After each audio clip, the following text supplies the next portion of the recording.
قل إن كنتم تحبون الله فاتبعوني يحببكم الله آمنت بالله صدق الله العظيم وصدق رسوله النبي الأمين الكريم ونحن على ذلك لمن الشاهدين والشاكرين والحمد لله رب العالمين. مشکل تھے جو راستے وہ آسان ہو گئے، مشکل تھے جو راستے وہ آسان ہو گئے، دیکھ کر دشمن بھی حیران ہو گئے. مشکل تھے جو راستے وہ آسان ہو گئے، دیکھ کر دشمن بھی حیران ہو گئے. اور جب رکھا زمین پر ہمارے نبی نے قدم تو پتھر بھی کلمہ پڑھ کے مسلمان ہو گئے. جب رکھا زمین پہ ہمارے نبی نے قدم تو پتھر بھی کلمہ پڑھ کے مسلمان ہو گئے. برادر اسلام، آئیے کچھ گفتگو کرو. اس سے قبل ہم آپ مل کر آفتاب رسالت، ساری دنیا کے مرکز عقیدت، شہنشاہ کونین جناب احمد مجتبی محمد مصطفیٰ صلی اللہ علیہ وسلم کی بارگاہ طیبہ میں اپنی غلامی کا ثبوت دیتے ہوئے ہدیہ درود پیش کرے پڑے. اللہم صلی علی سیدنا و شفیعنا و حبیبنا و نبینا و کریمنا مولانا محمد و بارک وسلم. صلاۃ و سلام علیک یا رسول اللہ صلی اللہ تعالی علیہ وسلم. آج کا اجلاس اصلاح معاشرہ کانفرنس کے نام سے سجایا گیا ہے. انشاءاللہ تبارک و تعالی کچھ منٹوں کے لیے میں آپ کے سامنے ہوں اور اسی بات پر گفتگو کرنے کی انشاءاللہ تعالی کوشش کروں گا.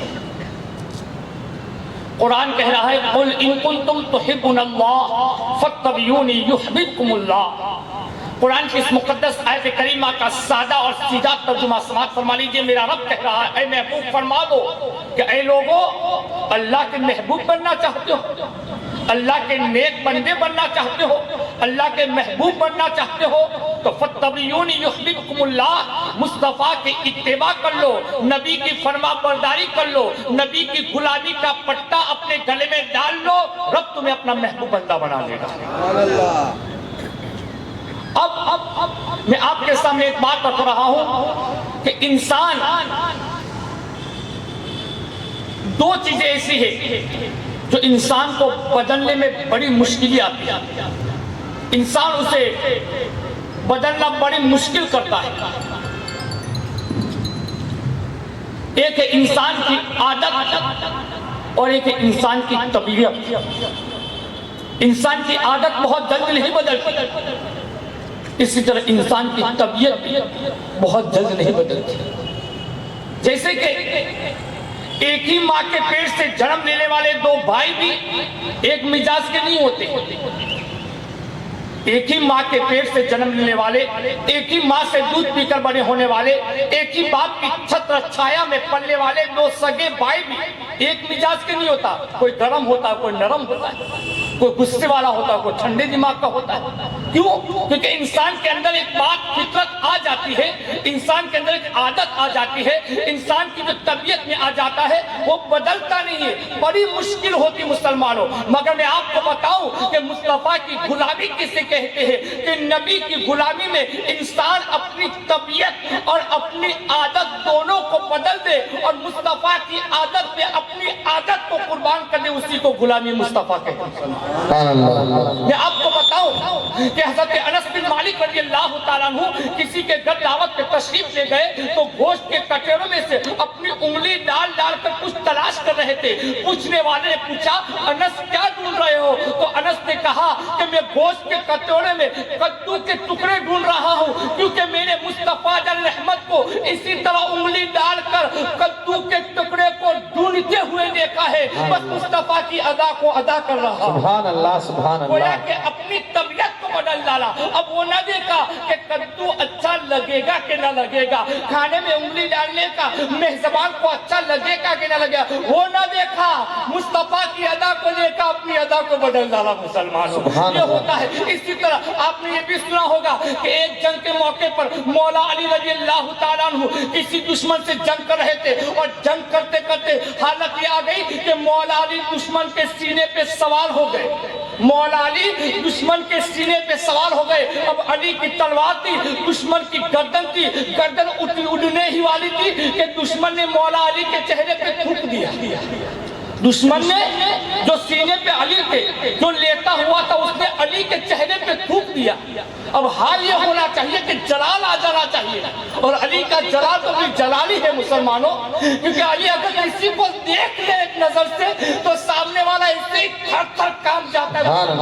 اب علی سینے پہ ہو, ننگی تلوار ہاتھ میں ہو, اور دشمن علی کے چہرے پہ تھوک دے, مگر علی اس کے سینے سے اتر گئے, اس کے سینے سے اتر کر اس کو چھوڑ دیا, اسے معاف کر دیا. کسی پوچھنے والے نے علی کو پوچھا, علی آخر وجہ کیا تھی, دشمن کے منہ پہ تھوک رہا تھا, تو چھوڑ رہا تھا.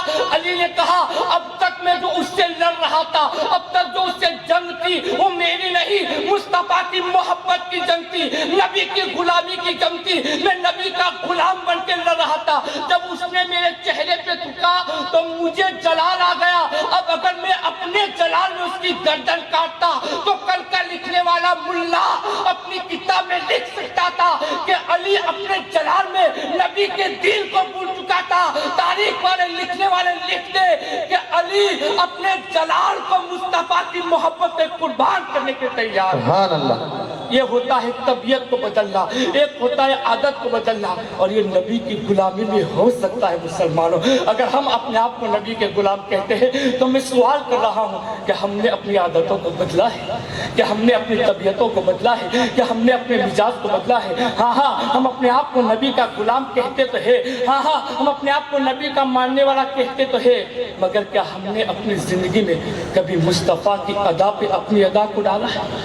نبی کے پیار میں کبھی مصطفیٰ کی سنتوں سے پیار کیا ہم نے؟ نبی کے عشق میں ہم نے کبھی نبی کی محبت سے پیار کیا ہے؟ ابھی میں نے کسی بزرگ سے ایک بیان میں بات سنی تھی کہ ایک مسلمان ہوائی جہاز میں سفر کر رہا تھا, داڑھی والا تھا, اسی کے پاس میں ایک یہودی آ کے بیٹھ گیا. تھوڑی دیر جب ہوائی جہاز استھر ہو چکا آسمانوں کی لہروں میں, تو اس نے یہودی نے مسلمان سے سلام دعا کے بعد کلام کرنا شروع کیا اور پوچھا کہ بھائی مولانا صاحب, کیونکہ داڑھی والا تھا تو اب تو ہر داڑھی والا مولانا ہی لگتا ہے, تو اس یہودی نے بھی اس سے کہا مولانا صاحب مسلمانوں پہ دن میں کتنی نمازیں فرض ہیں؟ وہ مسلمان تھا, کہا 5 وقت کی نمازیں فرض ہیں. کہا اچھا یہ بتائیے مسلمان پڑھتے کتنی وقت کی؟ نمازیں 5 فرض ہیں, یہ بتائیے پڑھتے کتنے وقت کی؟ اس نے کہا الحمدللہ اکثر و بیشتر لوگ ہیں جو 5 وقت نماز پڑھتے ہیں. کہ اکثر و بیشتر نہیں, بتائیے کتنے ٹکا والی مسلمان ایسے جو 5 وقت کی نماز پڑھتے ہیں؟ اس نے کہا 50% لوگ ہوں گے جو 5 وقت نماز پڑھتے ہوں گے. اس نے کہا اچھا یہ بتائیے فجر کی نماز کتنے لوگ پڑھتے ہیں؟ اس یہودی کا سوال سنو, میں کوئی قصہ نہیں سنا رہا ہوں, میں تمہارے دل تک ایک بات پہنچانا چاہتا ہوں. یہودی مسلمان سے سوال کر رہا ہے کہ اچھا یہ بتائیے فجر کی نماز کتنے مسلمان پڑھتے ہیں؟ اس نے کہا اس میں شاید 10-15% اور کم ہو جاتے ہیں. تو کہا جمعہ کی نماز؟ کہا جمعہ کی نماز میں تو مسجدوں کی صفحہ بنا جاتی ہے, روڈوں پہ صفحہ بچھا کر لوگوں کو نماز پڑھوانی پڑتی, بہت لوگ پڑھتے ہیں. اور فجر اور عشاء کی نماز میں 30%, 35%, زیادہ سے زیادہ 40% لوگ ہیں جو نماز پڑھتے ہوں گے. آخر مسلمان نے جب اس سوال پہ سوال سنتا اس نے پلٹ کر ایک سوال اس سے کر لیا کہ تو یہودی ہو کے مجھ سے سوال کیوں پوچھ رہا ہے؟ تجھے مسلمانوں کے دین سے لینا دینا کیا ہے؟ تجھے ہماری فکر کیوں اتنی سب؟ تجھے مسلمانوں کی اتنی فکر کیوں کہ ہم کتنی پڑھتے ہیں, کتنی نہیں پڑھتے, کب پڑھتے ہیں, کیوں پڑھتے ہیں, تجھے کیا لینے لینا؟ تو اس یہودی نے کہا مسلمان یہی تو ہمارا ہتھیار ہے, یہی تو ہمارا ہتھیار ہے. آج ہم اسی کے تو اندر ڈوبے ہوئے ہیں, آج اسی مشن پہ تو ہم چلے ہوئے ہیں. ہم یہی تو دیکھ رہے ہیں کہ کتنے مسلمان ایسے ہیں جو نماز پڑھنے والے ہیں. ہم اسی لیے آج مضبوط ہیں, آج اسی لیے ہم پر طاقت اور پاور ہے, کیونکہ ہم جانتے ہیں کہ مسلمان کتنے نماز پڑھنے والے ہیں. یہ لوگ جو نبی کے نام پر گردن کٹانے کے لیے تیار ہو جاتے ہیں, یہ لوگ جو مصطفیٰ کے نام پر اپنی جان لٹانے کے لیے تیار ہے, یہ کیا خاک جان لٹائیں گے جو اپنی نیند کی قربانی نہیں دے سکتے؟ جو فجر کے وقت اپنی نیند کی قربانی دے کر نماز کے لیے مسجد نہیں جا سکتا, وہ مسلمان اپنی جان کی کیا قربانی دے سکے گا؟ نبی کے نام پر جب گردن کٹانے کی باری آئے گی تو اپنے آپ کو نبی کا غلام کہنے والا جو اپنی نیند نہیں قربان کر سکتا, اپنی جان کیسے قربان کرے گا؟ ہم اسی میں تو لگے ہوئے ہیں. ہم جانتے ہیں کہ مسلمان کمزور ہی رہے گا. کیوں؟ کیونکہ مسلمان اپنے نبی کے فرمان سے ہٹ چکا ہے, مسلمان اپنے نبیوں کے حکم سے ہٹ چکا ہے, مسلمان اپنے نبی کی بتائی باتوں سے ہٹ چکا ہے. اسی لیے مسلمان کمزور ہے. اے اپنے آپ کو نبی کے غلام کہنے والوں, اس یہودی نے جاتے جاتے میسج ہم کو چھوڑ کے دیا کہ مسلمان اگر اپنے نبی کی باتوں پہ عمل کرنے والا بن جائے تو قسم خدا کی زمانے میں کوئی ایسی طاقت ہے جو مسلمان کو گرانے کے لیے تیار ہو جائے. مسلمان کو اللہ نے وہ پاور عطا فرمایا ہے. ہم نماز نہیں پڑھتے ہیں, ہمارے سے مصطفیٰ کی سنتیں ادا نہیں ہوتی. آج لوگ کہتے ہیں داڑھی رکھو, مصطفیٰ کی سنت ہے, حق ہے, سنت ہے. امامہ پہنو, مصطفیٰ کی سنت ہے, حق ہے, سنت ہے. اونچا پاجامہ پہنو, مصطفیٰ کی سنت ہے, حق ہے, مصطفیٰ کی سنت ہے. کھانا کھانے بیٹھو تو تھالی کو صاف کرو, حق ہے, مصطفیٰ کی سنت ہے. یہ سب سنتیں ہم کو یاد ہے. سچ بولنا یہ مصطفیٰ کی سنت نہیں ہے.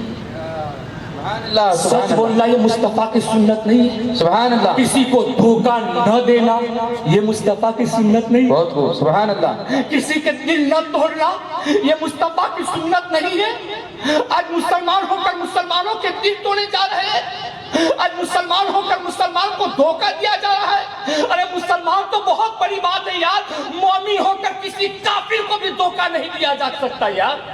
ہم مومن ہیں, ہم نبی کے وہ غلام مسلمانوں. اسلام ایسے ہی تھوڑی چل کے آ گیا ہے. پوچھو اس ہند میں رہنے والے خواجہ سے کہ جب اسلام دنیا میں لے کر آئے تو ایسے ہی نہیں پھیلا, مصطفیٰ کی شریعت سے دین پھیلا. مسلمانوں, میرا خواجہ کوئی جام لے کر نہیں آیا تھا جو پیرا کے مسلمان بنا دیے. بس خواجہ مصطفیٰ کی وہ شریعت لے کر آئے تھے کہ لوگ دیکھتے تو مانتے تھے کہ مصطفیٰ کا غلام ایسا ہے تو 1400 سال پہلے مصطفیٰ کیسا ہوگا. مسلمان نبی کی غلامی کا حق ادا کرنا. مسلمانوں, ہمیں اس نبی کے سچے غلام بنا ہے. آخری ایک مثال دے کر میں تم سے ہٹ جانا چاہتا ہوں. آخری ایک واقعہ سن لیجئے. مثال کے طور پر میں آپ کو ایک بات بتانا چاہتا ہوں کہ ایک بندہ تھا, بس میں سفر کر رہا تھا. ایک بندہ, یہ ہم سب پہ لاگو پڑتا, جتنے بھی بیٹھے بغور میری بات سن لیجئے. جو اپنے کام میں ان کو اپنے کام کرنے دیجئے. آپ لوگ بغور میری بات سماعت فرما لیجئے. میں ایک دل تک پہنچنے والی بات تم تک پہنچانا چاہتا ہوں. ایک مسلمان بس میں سفر کر رہا تھا, داڑھی والا تھا الحمدللہ. مثال کے طور پر اس نے کنڈکٹر سے ٹکٹ لی, 20 روپے کی نوٹ دی. سمجھانے کے بتا رہا ہوں, اس نے 20 روپے کی نوٹ دی کنڈکٹر صاحب کو کہ فلاں جگہ کی ٹکٹ دے دیجیے. ٹکٹ کے ہوئے 12 روپے. کنڈکٹر نے جب اسے واپس دیے تو کتنے دیے؟ 9 روپے دیے. آنے کتنے چاہیے تھے؟ 8 روپے. ٹکٹ 12 کی تھی, 8 آنے چاہیے تھے. کنڈکٹر نے 9 دیے. ٹکٹ دے کے کنڈکٹر اپنی جگہ پہ چلا گیا. مسلمان دیکھ رہا ہے, ٹکٹ دیکھ رہا ہے, ٹکٹ 12 کی واپس 9 آئے. ٹکٹ 12 کی واپس 9 آئے. گن رہا ہے, بار بار گنا کا. اس نے سوچا کہ ہاں کنڈکٹر صاحب سے بھول ہو گئی, 1 روپیہ زیادہ آ گیا ہے, 1 روپیہ زیادہ آ گیا. تو وہ سوچنے لگا, سنیے بغور سنیے کہ ہم سب کے ساتھ ہوتا ہوگا. وہ مسلمان سوچنے لگا کیا کروں, روپیہ رکھ لوں دے دوں, رکھ لوں یا دے دوں. مسلمان سوچتا ہے کہ میں نے زبردستی تو لیا نہیں ہے, میری تو بھول نہیں ہے, کنڈکٹر کی بھول ہے یار. ہم نے تھوڑی اس سے کہا تھا کہ 9 واپس دے, اس کی بھول ہے, ہم نے تھوڑی مانگا تھا. اب اس نے دیے تو ہم تو لے لیں گے. یہی سوچتا رہا کہ رکھوں کہ رب لے لوں, رکھوں کہ لے لوں. اسی کشمکش میں اس بندے کا اترنے کا اسٹینڈ آ چکا. اب وہ اترنے لگا, تب بھی سوچتا جاتا, مگر اترتے اس نے سوچا کہ لا دے ہی دیتا. تو اس نے اپنا روپیہ نکال کے کنڈکٹر صاحب آپ کی غلطی سے 1 روپیہ زیادہ آ گیا تھا,